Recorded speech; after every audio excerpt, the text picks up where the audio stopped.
Okay, Carson, wait outside.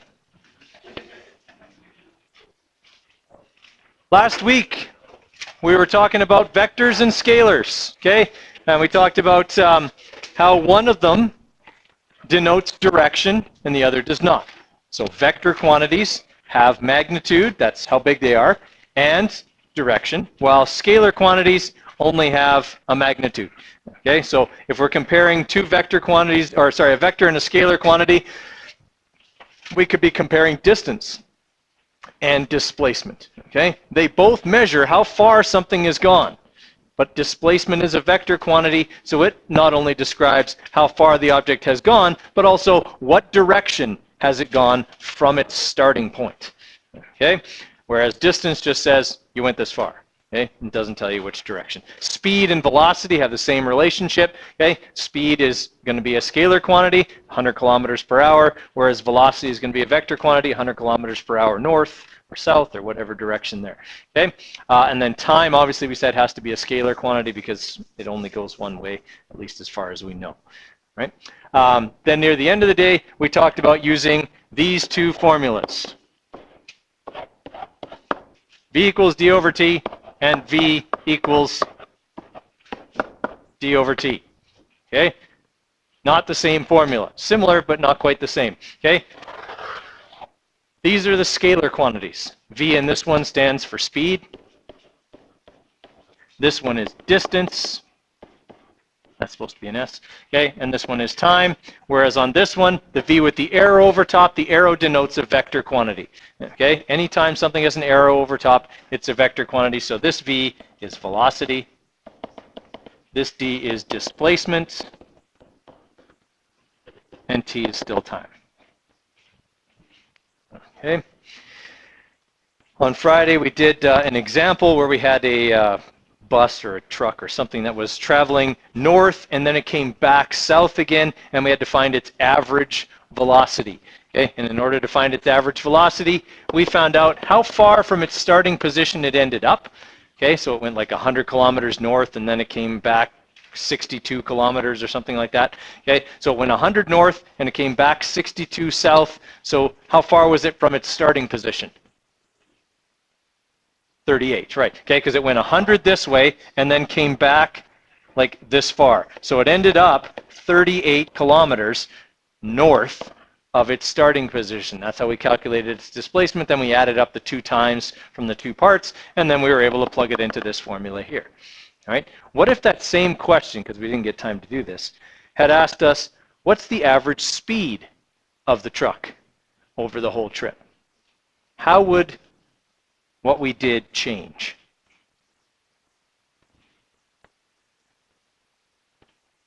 Okay, remember that speed is distance over time, and distance is a scalar quantity. So does distance care that it went 100 north and 62 south? Nope. It only cares that it went 100 plus 62. So how far did I go? 162 meters, okay? That, or kilometers or whatever it was. Okay, so 162 kilometers is my total distance. Okay, quite a bit further than how far I ended up from my starting position. I went a total of 162 kilometers. So my answer is going to be quite a bit different. Be 162 over however long it was, I don't remember. Okay, we divide that by the total time and we'll get the speed. Okay, and the speed is going to be bigger because again, it's scalar and doesn't care which direction I was going. Everybody follow me there? That's what you're going to run into most. Okay, is situations where calculate the speed, calculate the velocity, they're slightly different. All right, what I want you guys to try right now is that one. It's pretty simple, okay? Give that one a try. The formula you'll need is this one.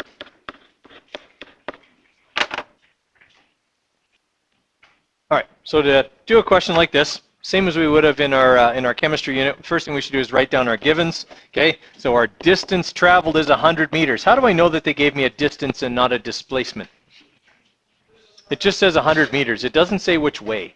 All right, so I have to assume then that that's a scalar quantity and that it's distance. Okay, and it also says that that took 20 seconds. All right, so I've got a distance and a time, and it's asking how fast is it going? Okay, how fast is something going? That's speed. If it says how fast and in what direction, then I'm looking for velocity. If it just says how fast, I'm looking for v. Similar, if it says how far did it go, that's distance. If it asks how far and in what direction, that's asking for displacement. Everybody follow? Okay, so it's important to be able to read the question and understand what is this question asking me for. All right, so v equals d over t. I already have d and t, so I don't even have to manipulate this time. I just need to plug in my numbers. Okay, and that's going to be 100 over 20, which is going to be 5 meters per second. Okay, don't have to put a direction on it because I can't. Okay, it didn't give me any directions in the question, and it asked for speed, not velocity. Everybody okay with that one? Pretty straightforward.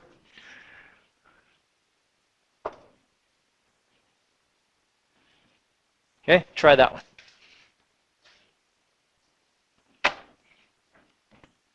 Okay, so if we're looking at this one here, first step again, write down our givens. And it's important to be able to recognize what did this question give me. The best way to do that, look at the units. Okay, I mean wording is important, but sometimes wording can be misleading. Units can't be misleading. Meters per second has got to be measuring what? Speed. Yeah, meters per second. How far you went in a time interval, meters per second. I mean, our formula here is v equals d over t. Well, if I'm doing that, that's going to be meters divided by seconds. That's meters per second. Okay, so anytime I have meters per second, kilometers per hour, whatever, distance over time, that's going to be a speed unit or a velocity unit if it's giving me direction. Okay, so it tells me the speed at which it's traveling, 330 meters per second, which is about the speed of sound. Okay, to travel 400 kilometers. Okay, do my units match? Nope. Okay, I can't divide kilometers by meters. Okay, that's like trying to compare single oranges with crates of oranges. Okay, I'm not going to say apples and oranges because those are actually different things, but this is a different amount of things. Okay, I can't say, look, I have, 2 oranges in my hand versus I have 2 crates of oranges. That's a lot more oranges, okay? 2 crates of oranges and 2 oranges are 2 different things. Well, 400 kilometers is different than 330 meters, right? So I need to make the units match. How do I convert kilometers to meters? Times by 1,000. Okay, we got to know our metric system here, guys, and this is something I know no one has forced you to memorize this, and they should have, okay? But this is something that you're going to need to know, right? In the metric system, you have the unit, and I think I have this in your notes package somewhere, okay? And that would be things like meters, liters, grams, the base units of all the different things that you measure, right? And then from there, okay, you've got going up the scale, deca, hecta, and kilo. Okay, I mean, there's more above that, but we're not going to bother with those. And then down below, you have deci, okay, and you have centi and milli, okay, and so on. Okay, so you have your main unit. Every time you go up or down one step, you're getting bigger or smaller by a factor of 10. Okay, everybody follow me there? All right, so essentially, if I want to go from, let's say, meters to decameters, I'm going up by a factor of 10, okay? That means that my number actually gets smaller here by a factor of 10, smaller by a factor of 100, smaller by a factor of 1,000. If I only had 100 meters, by the time I get up to here, that's 0.1 kilometers.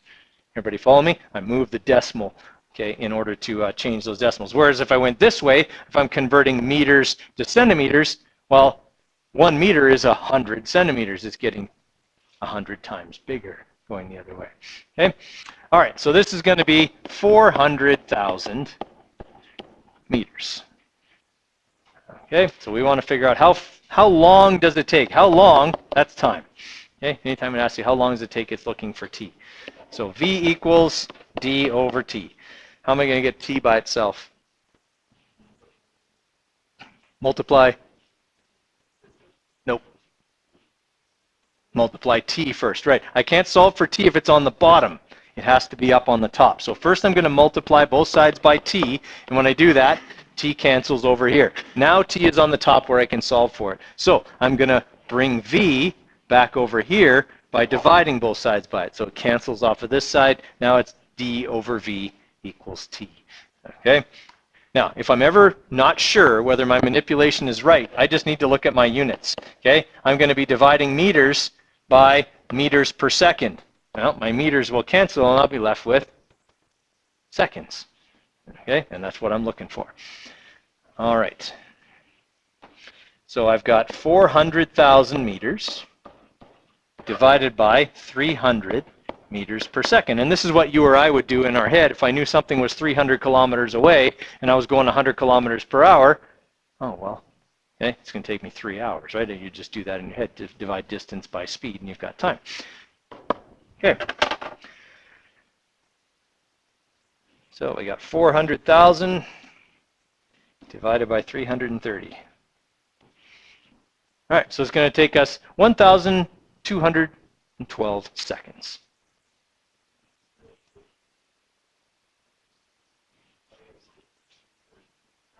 Oh, sorry. I wrote 300 here. It should be 330 there. Sorry, it should. No, I divided by the wrong number. Sorry. 400,000 divided by 300, right? Oh, sorry, it's 330. Okay, so I did it right up here. I wrote it wrong down there. Okay, so 1,212 is the right answer. 330. 1,212 seconds. Okay, is that making sense to everybody?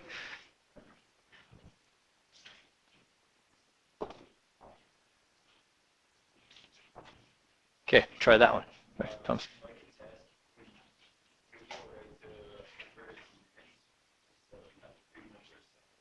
Well, most of the time we use seconds for time. We'll put it in scientific notation if it's a big number, but usually we use meters per second as our velocity stuff, seconds as our time, meters as our distance.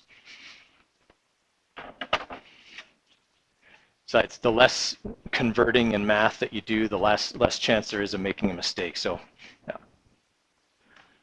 Okay, is this one similar to the one we just did? Except this time we're given velocity and displacement. Okay, doesn't really change what we do. Okay, we just have to keep in mind that we've got directions on there. In the end, our answer isn't going to have direction.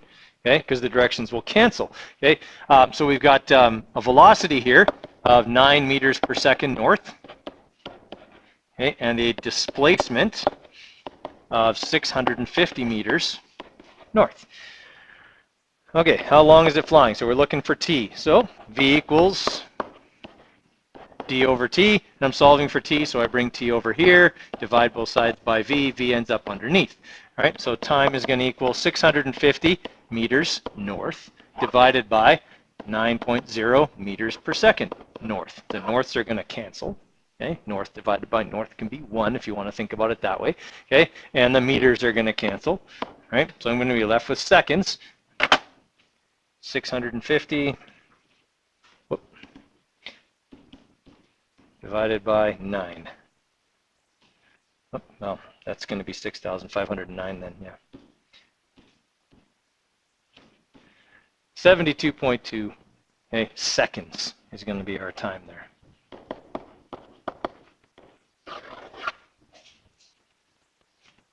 Okay, everybody all right with that? Okay, so these are as simple as they get.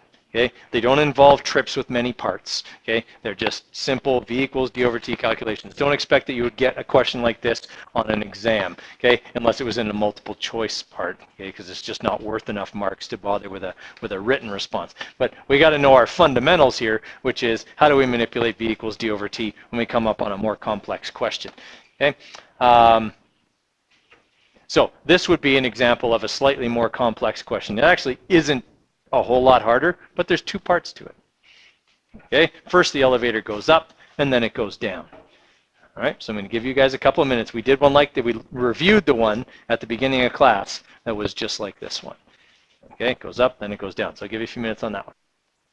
Okay, so let's have a look at how we would go about solving one like this. Okay, first thing I would do is write down everything that I know, but divide it up into the 2 parts of the trip. Okay, so I'm going to go part 1, okay, part 2, and then I might even have a total as well, just so I can kind of keep everything straight. All right, so it travels 85 meters up, okay, in 30 seconds. And then it says it travels down 60 meters. Okay, and it does that in 20 seconds. All right, so those are my givens. Now, if I want to find the average speed, what 2 things do I need? time and distance. Right. If I want speed, it's time and distance, okay, because speed is scalar. So does distance care whether I went up or down? So what do I do with these two numbers? Add them together. All right, so my total distance, oops, sorry, without the arrow, is going to be 145 meters. Okay, my total time is going to be 50 seconds. All right, now looking ahead to B, it's going to want the average velocity, which means I need the total displacement. All right, displacement does care that I went up and then went back down. So I went up 85 and down 60. How far did I end up from the bottom? 25 meters. 25 meters up from where I ended up, or from where I started, sorry. Okay, so now I can do the calculations for both A and B. All right, so for A, the average speed is going to be the total distance divided by the total time. So 145 divided by 50 seconds, okay, and we'll have that. So 145 divided by 50. All right, so our average speed is 2.9 meters per second. Okay, don't need a direction on that because speed does not convey direction. All right, for part B, the average velocity is the total displacement divided by the total time. So 25 meters up divided by 50 seconds gives us 0.5 meters per second up. Okay, everybody follow what we're doing? Okay. The only way that a question like that gets harder is if instead of giving you D and T, I give you the velocity in one part and make you find D, or give you the distance, the displacement and the velocity and make you find time so that you have to do an extra calculation. Okay, that's about the only way that those become more involved. Okay, it's just to make you do intermediate calculations along the way. And I'm going to do that, by the way. Okay. All right, questions on how that one worked? Okay. Try that one. I would suggest writing it down because it used to be on a test. That's why that one's typed. I copied and pasted it from an old test.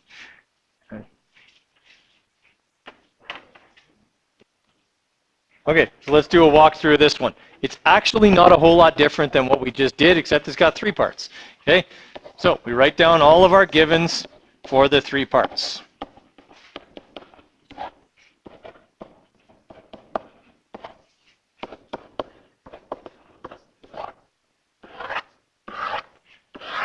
Okay, so in part 1, they travel, the elephants walk for 1.1 hours at a velocity of 3 meters per second north. So they're giving us V.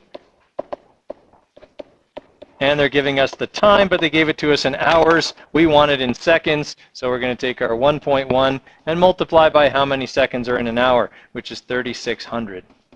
Okay, 60 times 60, right? 60 seconds in every minute, 60 minutes in an hour. 60 times 60 is 3,600. Okay, so we're looking at 3,960 seconds. Okay, that's all we know for that one. For part 2, okay, they walk 7 kilometers south. All right, so they give us a displacement in that one, 7,000 meters south, okay, in 1.5 hours. Okay, I know I'm not going to want that to be in hours. I want it in seconds. So 1.5 times 3,600, okay, it's 5,400 seconds. Okay, and then they walk at 4.5 meters per second north. So that's the velocity. For another 2 hours. Which is 7,200 seconds. Okay. All right, what's the overall distance traveled and the average velocity of the elephants? All right, so totals. I need distance, I need displacement, and I need time. Okay, because if I'm going to find average velocity, I need the total displacement, okay, not the total distance. All right, so if I want total distance, I got to have distance for every part. And I don't have it. Can I get it? Yeah, I just have to calculate what D is for parts 1 and for part 3. Okay, so V equals D over T. If I'm solving for D, I multiply both sides by t. All right, so d for this one is going to be 3 times 3,960.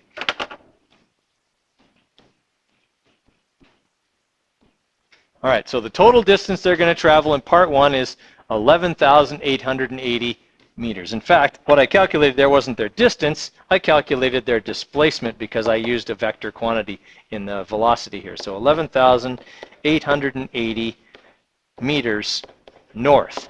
If I take the north off of that, is that the distance they traveled in that part as well? Yes, it is. Okay, in that case, they're the same number, all right, because I'm dealing with it one piece at a time. All right, I don't have to do anything with part 2. Okay, I have d and t there. I don't need to do anything. There's no sense calculating v because I'm not going to need it for anything. Okay, but in part 3, I have to do the same thing. D equals v times t, so 4.5 times 7,200, okay, is going to give me the displacement in part 3.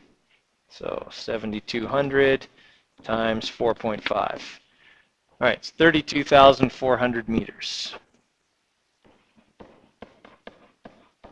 north. Okay, now I've got d and t for all 3 parts. So now I can calculate the total distance traveled by doing what with the 3 d's? Just adding them, okay? Not caring which direction they're going because distance is scalar. All right, so all I have to do is add those 3 numbers together. So take our 11,880 plus our answer from part 3 plus the 7,000 meters per second, sorry, the 7,000 meters south in part 2. All right, so they traveled 51,280 meters.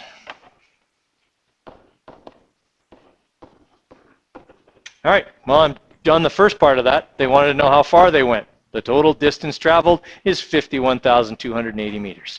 Okay? Now, if I want to find the average velocity of the elephants, I need the total displacement as well as the total time. Well, I've got displacement and time for all 3 sections, but for the displacement, I have to take into account that one of the sections was south. So what do I do with that number? I subtract it or I make it negative. Okay? Either way. All right, so I'm just going to take my entry from the last one, and I'm just going to subtract this 7,000 here instead of adding it.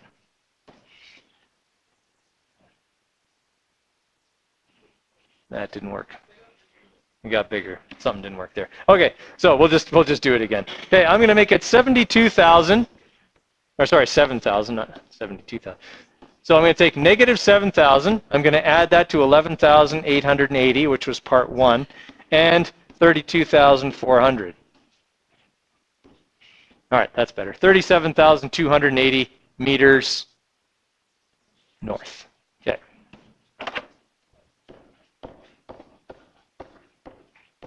All right, so my total displacement is 37,280 meters north, and now I need my total time, okay? And I just add up all the times from the 3 sections. So 3,960 plus 7,000, or 7,200, sorry, plus 5,400. All right, so my total time is 16,560 seconds. Okay, so now I've got displacement and time. That's what velocity is displacement divided by time. So 37,280 meters north divided by 16,560 seconds. Okay, and that'll give me my average velocity. So 37280 divided by, oops. Our answer from the last one, which didn't work there. All right, so their average velocity is 2.25 meters per second north. Okay, so we're basically just using v equals d over t. We're manipulating it to find certain things. Okay, that would be as involved as the question would possibly get. Okay, 3 sections, and in 2 of the 3 sections, you had to do a v equals d over t calculation for itself. Okay, all of that kind of stuff. So that would be as involved as they would get. Questions on that one? Okay. Now, I just handed out to you a worksheet that on one side is basically all scalar stuff, and on the other side is basically all vector stuff. Okay, so let's work on the scalar side first. That's the front side there. Okay, just easy V equals D over T stuff. Only a couple of them get into this kind of thing. Most of them are quite a bit more straightforward than that one is. Okay, so let's get working on those. The answers are on there. Okay, if there's any that give you trouble, let me know and we'll go through them together. Okay, guys, let's just have a quick look here at, I think this is number 3, right? Yeah. Okay, let's have a quick look at number 3. Number 3 is an example of really reading a question carefully. Okay, it says a world record of 274 meters per second for the fastest jet engine car has the following measurements. Driver makes 2 runs. Okay, in the first run, it travels from left to right, so in a right direction. Okay, 604 meters in 2.19 seconds. So we'll say run 1. Okay, the displacement is 604 meters right. Okay, and that takes 2.19 seconds. In run 2, they come back the other way because they have to average it in case there was wind involved. Okay, so they got to go one way, but maybe that's with the wind, and back the other way against the wind. Okay, so we got a displacement there of 604 meters left. Okay, in a time of 2.22 seconds. Okay, now it says from this data, determine the average velocity for each run. Doesn't want the average velocity for the total trip, because if it did, that number would be 0. Because it was 604 meters right, then 604 meters left. It ended up back where it started. Okay, so if I was finding the average velocity for the whole trip, it'd be 0. Okay, but it's for each run. So it's just V equals D over T for each run. Okay, our displacement being 604 meters right, okay, divided by 2.19 seconds, that'll give us our 276 meters to the right, okay, and then for the second one, it comes out to 272 meters to the left. Okay, it's just asking you to do 2 separate calculations. Okay, we're just going to go over this one though, because I've had a bunch of questions on it, so if you're there, make sure you pay attention here. So we've got 2 parts to this trip. Okay, and we've done a bunch of 2-part questions here. Okay, so we got part 1 and we got part 2. Part 1 is way bigger than part 2. Okay, so it represents a much larger part of the total than does part 2. In part 1, we go 11 kilometers, okay, which I need to convert to meters. So it's 11,000 meters, and that takes, I do that at a speed of 21 meters per second. And then in part 2, they travel 1 kilometer, which is 1,000 meters, at a smaller speed of 4.2 meters per second. Okay, then it wants me to find the average, shouldn't say velocity, should say speed of the whole trip. Okay, so I need total distance and total time. I got the total distance because they gave me distance for both parts. Okay, so I know that the total distance traveled is 12,000 meters. That part was easy. I don't have the time for either section. Can I find it? Yeah, I just have to manipulate V equals D over T for T. So T equals D over V. So that'll be 11,000 divided by 21 for part 1.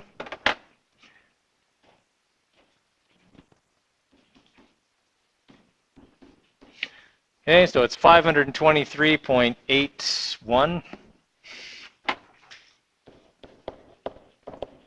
seconds for part 1. And then for part 2, same calculation, D over V, 1,000 divided by 4.2.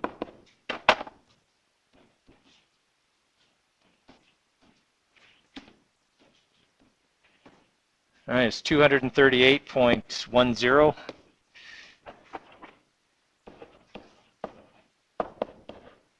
Seconds. All right, if I want to find total distance, like we said, we already found that. It's 12,000 meters. Total time is those 2 numbers added together. Okay, so 523.81 plus 238.1. Okay, so 761.91 is our total time. And that's in seconds. If I want to find the average speed, speed is total distance over total time. So 12,000 meters divided by 761.91, okay, and that should give us our 15.8 meters per second. Okay. We'll just double check that that's what it comes out to. Whoops, not 15, 12,000.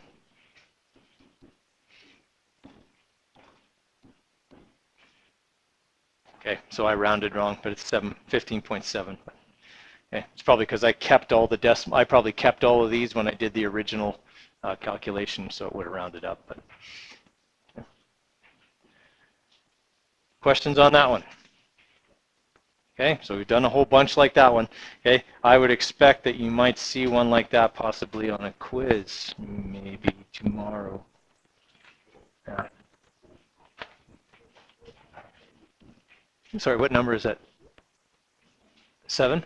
Okay, so on number 7 here, guys, this is read the way it would read on a stopwatch. Okay, this is 3 minutes, 29.46 seconds. Okay, so if you want to convert that all to seconds, you multiply 3 by 60. And add 29.46 to that. Okay, so 3 times 60 is 180, okay, plus 29.46 seconds, and you have the total number of seconds it took Saeed Awaita to run the 1,500 meters. Okay, it has since been broken a few times. I think it's now 326 or something like that. Okay, it is ridiculously fast. Okay, our fastest runner ever at this school ran it, I think, in just under 4 minutes. Okay, and yeah. That's a lot faster than that. Metric system trick. Okay, so let's go with this. You got the unit in the middle. That could be like meters, whatever. Okay, I showed you this earlier. Okay, deca, hecta, kilo. Okay, and then you got deci, centi, and milli down here. Okay, what I'm going to teach you is called the Drule method. DRUL stands for down, right. Oh, but I can't write. I can't write right. Yeah, and up to the left. Okay. Okay. So here's how it works. Okay, if I have 1.0 meters, okay, and I need to move up to kilo, that's up 3 spaces. That means I move the decimal place 3 places to the right. Okay, 1, 2, 3. Yeah. Okay, so that's going to be 0.001 kilometers. Okay, if I wanted to convert that 1 meter to centimeters, okay, that's down the chart, so I move it to the left or to the right. Sorry. Okay, so I go 1, 2. Any cups that aren't filled, put a 0 in them, and you got your new number. Down, right, up, left. Okay, you will eventually have to learn how to do metric system conversions, but that'll get you kind of getting the idea of how many zeros you're adding. Zeros are always a factor of 10 bigger. If you added 2 zeros, that's a factor of 100. If you moved in three spots, you moved a factor of 1,000, so on and so on.